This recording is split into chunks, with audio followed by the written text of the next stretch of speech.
Assalamu alaikum wa rahmatullahi ta'ala wa barakatu. ‘Yan uwa da abokanai barkanku da zuwa Cyber Expert Hausa. Na'am, so insha Allah kamar yadda kuka sani muna tattaunawa game da Tkinter ne. So a bidiyon mu na yau insha Allah za mu ga menene button a cikin Tkinter. So a bidiyon mu na baya mun ga yadda ake placing ko mu ce yadda ake packing label a cikin Tkinter. So ba tare da bata lokaci ba za mu je kai tsaye zuwa ga code editor namu. Okay, so kamar yadda kuke gani wannan label ne da muka yi creating a bidiyon mu na baya. Idan ba kalli wannan bidiyon ba za ka iya zuwa ka duba shi karkashin channel ɗinmu inda muka kira shi da label a Tkinter.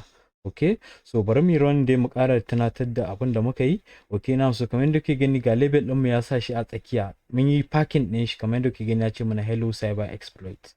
Na so ba tare da ɓata lokaci ba mun ce za mu tattauna game da button ne a wannan video. Sannan kuma yanzu misali idan ka kamar yadda kuke gani muna label ɗin ya kasance a tsakiya, yanzu muna so mu sa shi a nan. To a nan grid system ya zo. Grid system kuma ya kasance kamar graph ne na mathematics da kuka sani, inda akwai row akwai column. Okay, bi ma'ana gida kenan. Akwai wanda ya je daga sama zuwa ƙasa, na akwai wanda ya je daga hagu zuwa dama.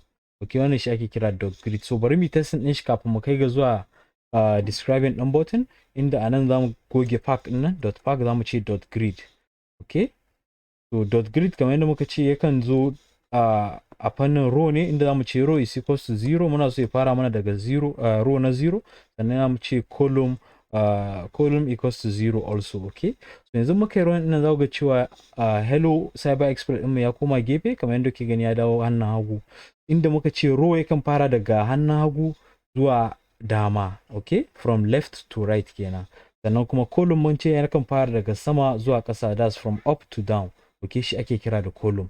So na wannan kenan, wannan shi ake kira grid. Yanzu muna so ya koma nan fannin, so za mu canza kawai value ɗin row da kuma na column ne. Yanzu misali muna so ya kasance a row na farko, bi ma'ana row 0 kenan, amma kuma column mukan so muna so ya koma na 4 misali. Yanzu bari mu yi running mu ga zai yi running.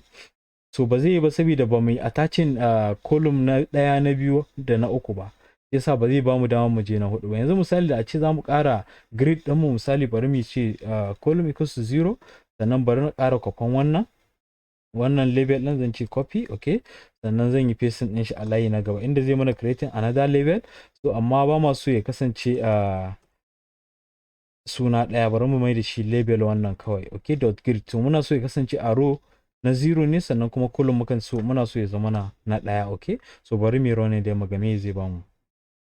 Na so kamar yadda kuke gani ya kasance ya bamu wannan na farko ne, wannan kenan wannan label ɗina kenan. Okay, shine wannan. So amma bari mu dan bambance sunan yadda zamu fi ganewa. Yanzu anan mun ce hello cyber exploit, misali a na farkon muna so mu ce barka cyber exploit. Okay, barka, bari mu bashi barka kawai. Okay, za mu ce barka cyber exploit ko kuma barka, iya barka kawai. Okay, na so kamar yadda kuke gani muna barka, muna da hello cyber exploit. So barka mu shine ya kasance a row na 0, column na 0 kamar yadda kuke gani. Daga hagu zuwa dama shine na farko, sannan kuma daga sama zuwa ƙasa shine na farko, shine 00.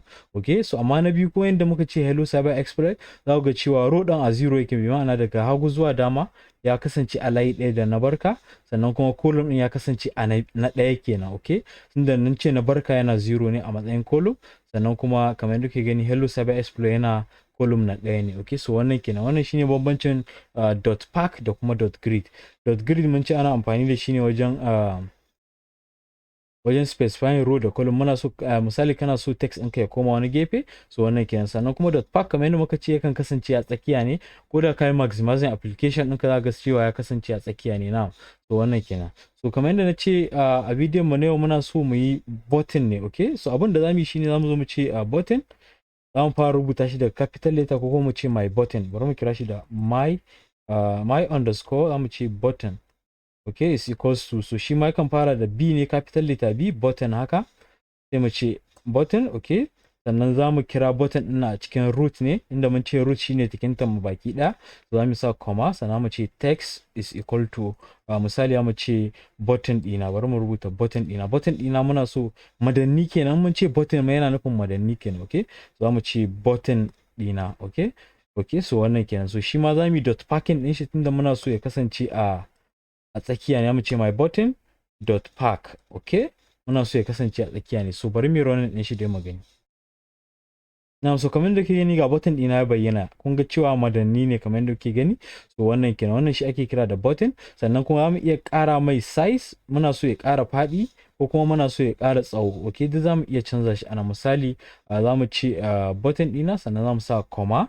Yanzu muna so mu ƙara mai tsawo, zamu ce pad x, okay, is equals to misali bari mu ce 40.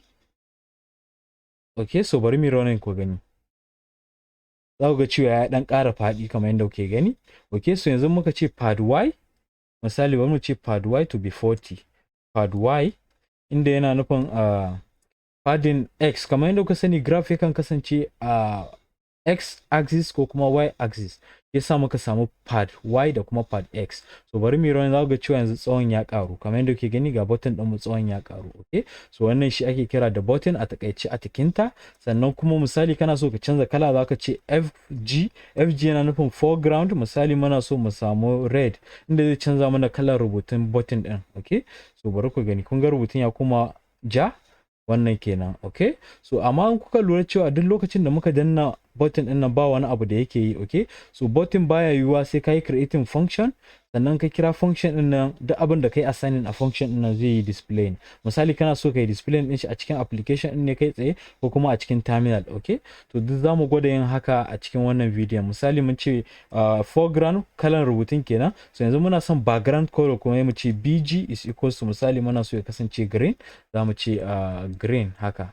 Now yanzu muka yi za ga cewa background ɗin zai kasance green, sannan kuma rubutun zai kasance ja kamar yadda kuke gani respectively. Okay, so wannan kenan. Na'am, so wannan kenan game da button. Sannan mun ce idan kana so kai displaying ko in ka danna button ɗin ya ma wani abu, abin da zaka yi shine aka zo nan sama ka yi creating abin da ake cewa function. Okay, domin creating function zai fara def kenan, sannan ka kira sunan function ɗin. Misali mu ce function ɗina. Okay, function ɗina. Okay, haka. Sannan zamu sa parenthesis, zamu sa column. Yanzu misali muna so ya muna printing ka danna button, zamu ce ka danna button ko kuma ka danna madanni kenan. Okay, so bari dai mu run din shi mu ga me zai sa. Yanzu muka yi running, yanzu muka danna button din nan, za ku ga cewa a jikin terminal din mu, kuma ce a nan terminal din mu, za ku ga ya sa mana ka danna button. Okay, so baya dannawa saboda ba mu kira button din ba. Okay, ba mu kira function din button din ba. Okay, so a nan wajen wajen my button din nan zamu ce comma, sannan mu ce command is equals to mun ce function ɗina. A nan zamu kira function din mu ce function ɗina.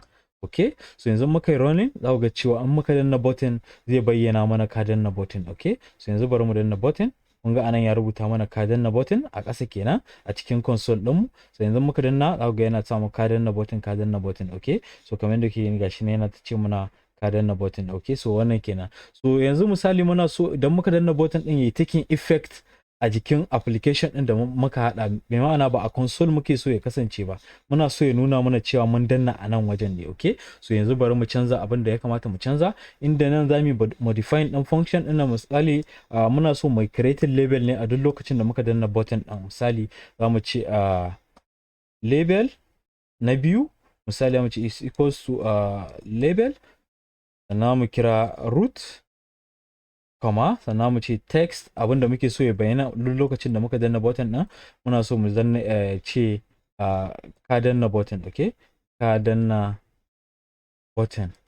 Okay, so abinda zamu yi shine zamu yi dot packing din shi, zamu ce label, kamar yadda muka ce kowane function ko kuma mu ce kowane function a cikin Tkinter sai ka yi shi ta hanya biyu. Ma'ana an kai creating wannan abin, sannan za ka yi placing din shi a jikin application. Zamu ce dot pack. Okay, zamu danna parenthesis. To kamar yadda kuke gani mun kira function din a nan wajen command. Yanzu muka yi running, za ku ga cewa duk lokacin da muka danna button din nan zai bayyana mana mun danna button a jikin wannan application a madadin a jikin console. Yanzu bari mu danna button. Kun gani ka danna button, kun ga yana ta bayyana duk lokacin da muka danna zai ta yi ne continuously. Okay, so wannan kenan. So wannan shine button dai a takaice a Tkinter. So wannan kenan. Na'am, insha Allah da wannan zamu kawo ƙarshen wannan bidiyon. Idan kai sabo ne zuwa channel din mai albarka, muna roƙonka da ka taɓa mana subscribe button, sannan ka taɓa mana alaman ƙararrawa. Idan kun kasance tare da mu a wannan channel mai albarka, muna roƙon ku da ku yi liking wannan bidiyon, sannan ku yi sharing ɗin shi zuwa ga 'yan uwanku da abokananku domin su masu amfana. Idan kuna tambaya ko wani ƙarin bayani ko wani kuskure da kuka ga ya kamata ku sanar da mu, za ku iya tuntuɓar mu a can comment section ko kuma a cikin description inda za mu ba social link ɗin social networks ɗinmu, za ku iya rubuta mana a can kai tsaye. Na'am, so da wannan za mu ce assalamu alaikum wa rahmatullahi ta'ala